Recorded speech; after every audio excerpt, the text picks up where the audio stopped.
Welcome to TDSI. Ngayong araw, isa pong taga Batangas ang ating bagong graduate. I would like to introduce to you Sir Felix. Hi, Sir Felix.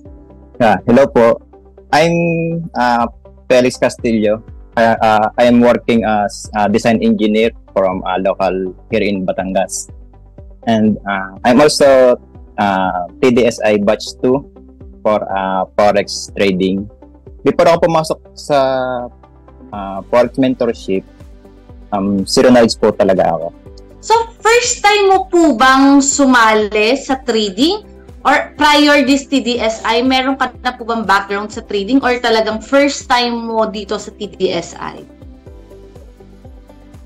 Sa local po, may may background ako. Before ako maging member ng grupo, nag-ano ako sa ang tawag nito. Nag-invest po ako using nung cost averaging method. Apo. Pero siya hindi siya trading. Siya ay more on invest talaga siya. Tapos po nung natuto po akong mag-trade sa PSC dahil po dun sa book ni Ma'am GK, yung Forbidden Book. I think hindi siya na-publish, parang yung unang-unang book niya. Tapos simula po noon, bumibili ako ng book ni Ma'am GK kasi madali siya maintindihan. Talagang natuto po ako talagang mag-trade in local. But for international po, ay wala po talaga akong background. So talagang zero knowledge ka in terms of international trading. Yes po. Pero dito sa local market natin, sir, mga what year ka po nag-start mag-trade? I think 2019, that is pandemic time. Kasi since usually nasa bahay lang ako, parang madami akong time mag-aral ng trading. So yun, nagsimula ako mag-trade ng pandemic time. Mga 4 years ka na rin po palang nag-trade in local market. Mga ganun po. Yun, since nga po, member po ako ng grupo natin, ng traders din. So, and madami rin nga po akong, as I said, madami rin nabiling book ni Ma'am GK. Nakaka-receive po ako ng email about sa mga books and also the mentorship program. So, dun ka na talaga napasali dito sa international market. Yes po. Nung una, parang hindi ako ganito napasali kasi that time, nasa Japan ako, so wala talaga akong time mag-aral eh. Di ba sir, sabi mo you're a batch 2 TDSI, right? So ano po yung nag-come up sa mind mo na parang this time sasali na ako ng international market? Since po yung PSA nito lately ay parang medyo kakunti na yung mga nagtitrade. So parang naisip ko, parang pumasok naman sa international since madami siyang nagtitrade. Sir Felix, ano po yung TDSI for you and what were your expectations upon joining? Ang TDSI ay isang mentorship program na tuturuan kang mag-execute ng proper na pag-trade sa international. Siyempre, ang in-expect ko po talaga siya is parang matuto ng proper kasi madami talagang parang mga na-hype lang. So, ayaw ko po ng ganun eh. Kaya, gusto ko talagang yung may program siya. Ganun po yung kumbaga talagang may fina-follow ka na program. May system. Opo. System. Tell us about your experience naman, sir, as a TDSI student. As TDSI, bilang yung tamang execution ng strategy ang malalaman, pati yung mental at emotion ay i-condition din nila para sa tamang pag-trade. And every week po, nagsasubmit kami kay RM ng PNL ng result ng trade for evaluation para malaman nila kung sumusunod talaga yung mga students sa rules. talagang merong nag-guide or nagmo-monitor pala sa inyo inside this program. Yes po. Ano naman sir yung mga activities na ginagawa nyo dito sa TDSI program? Nung unang week, more on parang mind conditioning siya for trading, di ba? At tapos yung other week, itinuro na sa amin yung then after that, live trading na po kami. Hindi po kami gawamit ng demo account kasi as per Ma'am JK, yung iba yung emotion na maramdaman mo pag demo lang, mas tatak daw yung mga aral kung live trading talaga siya.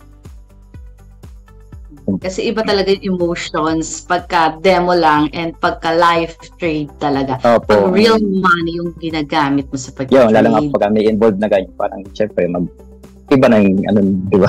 Iba na yung emotion mo. What are the 3 best things naman being a TDSI? Ayun. Para sa akin, magkakaroon ka kasi ng sarili mong system sa pag-trade at di ka basta-basta maniniwala sa mga hype. And second, yung knowledge sa pag-trade sa Forex kasi habang buhay mo na siyang magagamit. And third is meron kaming RM na pwede mong makausap o mapagtanungan pag di mo na alam talaga yung gagawin. Parang mahalaga din para sa akin, mahalaga din kasi yung may ganun para may makakasagot sa mga problema mo about sa trading. Po. Di ba sabi mo kanina, sir, before PSE Yes, trader chatter, more on investing lang. Then, neto nga, sumali ka na sa international market. Hindi ka ba natakot mag-try dito sa international market? Yes. Actually, takot ako pumasok sa mga bagay na di ko talaga alam. Kaya, bago ako pumasok, ay pinag-aralan ko muna talaga siya. Tapos, since natuto ako mag-trade sa PSA from GK's book, alam ko na matututo ako sa pag-trade sa global market through mentorship program as TDSI. So, as a zero knowledge sa trading sa global market, hindi ka talaga natakot mag-try kasi ngayon, kasi parang alam mo na kung paano mag-handle ng students. Yes po. Kasi yung sa book na talagang matututo ka talaga parang step by step, nandun na siya. Susundin mo na lamang yung sinasabi niya. How about your schedule, sir? Hindi ka ba nahirapan mag-trade dito sa international market? Sa schedule, hindi naman, unlike kasi sa PSE na yung global market, 24-hour. So, pwede ako mag-trade kung kailan lang ako may time. At kung kailan, siyempre, kung nasa mood, mag-trade. Ganun po. Kumbaga 24 hours, talagang pwede ka, napaka-flexible ng time pagdating sa global market. Pwedeng after ko ng work. Ano naman sir ang kagandahan ng global market compared dito sa ating local market? Ayun, sa global market, madami talaga trader. Tapos, maganda dito mag-scalping kumpara sa local market. Tapos yung PSE market, open lang kasi siya pagka daytime. So, kasabay siya ng work ko. Kaya full-time kasi sa work. So, unlike yung Forex naman na pwede ako mag-trade after na ng work ko.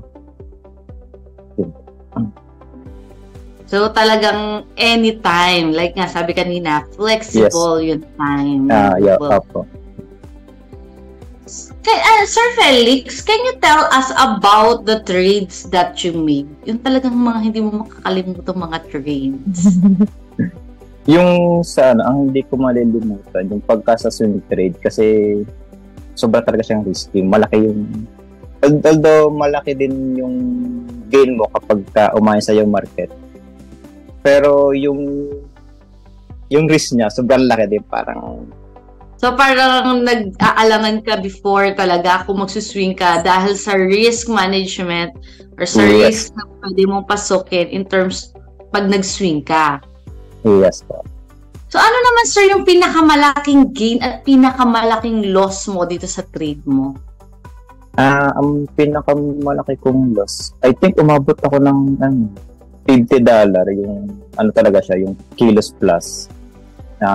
In 1 week na to, sir? In 1 week siya. In a week na siya? In a week siya.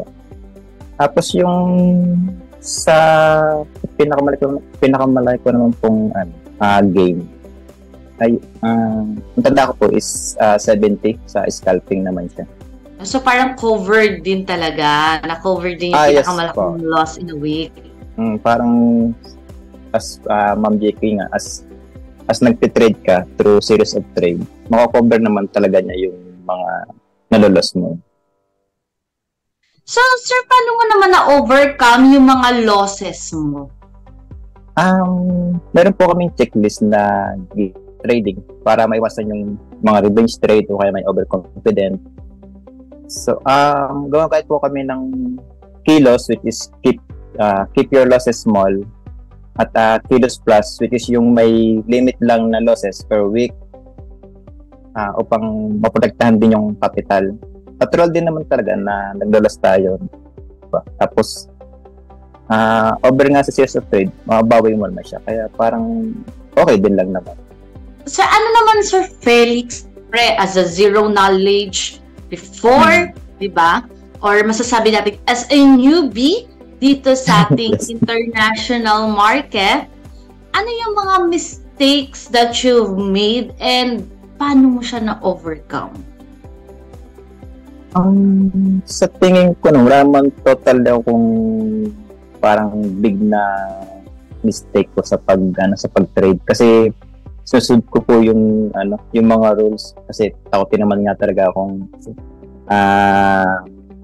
takot din talaga sa global market, sobra kasi siyang risky.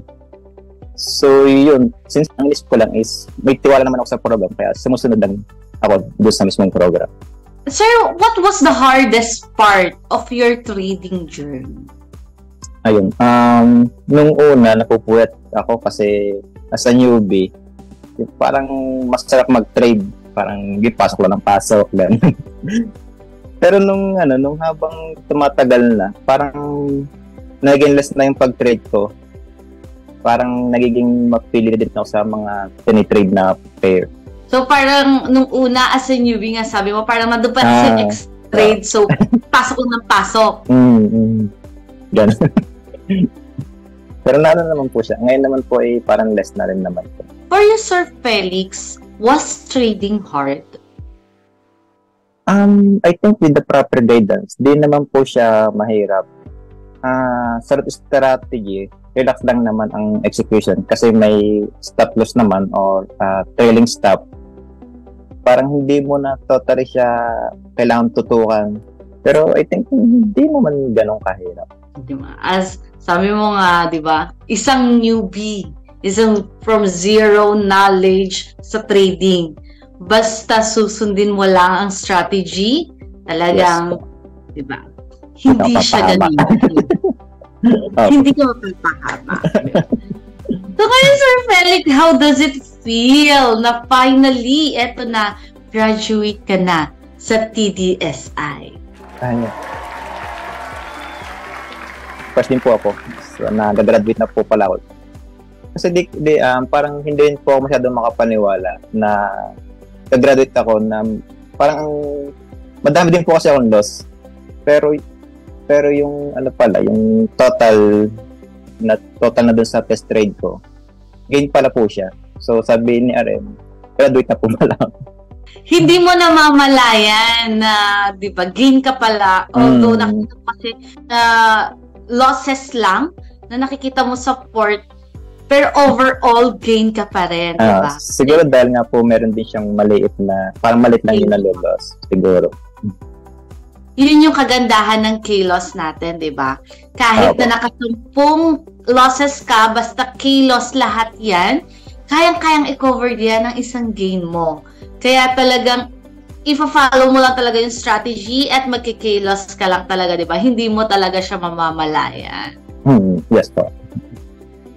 So ngayon, sir, na finally graduate ka na sa TDSI at talaga masasabi mo naman, di ba, na talaga na-experience mo ang pagiging isang TDSI student.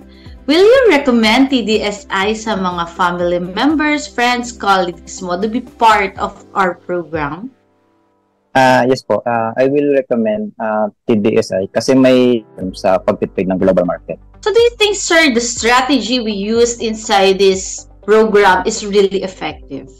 Sa tingin ko, opo naman. Kasi ako na nga po na nagpatunay na parang ang dami kong losses. Pero yung overall na port ko, gain pa din siya. So, effective naman po siya. Parang katunayan siya na effective siya. So ngayon, sir, ano po yung final message mo sa mga kapwa mo traders, especially sa mga kapwa mo po zero knowledge pagdating sa international market na gusto rin subukan pumasok dito sa ating global market? Ayun. Sa mga katulad ko na wala talagang experience sa global market na gustong sumubok, I think mas magandang magkaroon ng mas maigi na subukan yung TDSI muna kasi ang TDSI hindi lang yung mismong strategy ang matutunan, pati yung yung pag-handle ng emotion, yung after ng trading tuturo nila, tapos tuturuan din kayo dito ng na maprotektahan yung inyong capital para hindi kayo ma-wipe out, tapos hindi rin kayo ma-hype sa mga ibang trading. So talagang pagdating inside TDSI, yung foundation talaga nandoon. Yes po. Thank you so much po, Sir Felix, sa inyong time, sa pag-share po ng inyong oras at inyong experience po sa amin dito sa TDSI. So marami po kaming natutunan sa inyo and nakakatuwa po na, di ba, from zero knowledge, ngayon ay isa na talagang trader na kumikita. Di ba? Thank you po. So thank you so much po, sir, sa inyong time. So guys, kayo, if you want to try the international market, like what Sir Felix says, di ba, na siya talaga is zero knowledge in terms of international market, na kaya mong kumita dito sa international market, even you're a zero knowledge. Inside TDSI, inside the right program, talagang mahahandle nyo kung paano at kikita kayo dito sa international market. So thank you so much po, Sir Felix, sa inyong time. We're so proud of you po talaga and congratulations po ulit. Thank you po. Thank you po. Thank you, sir. Thank you.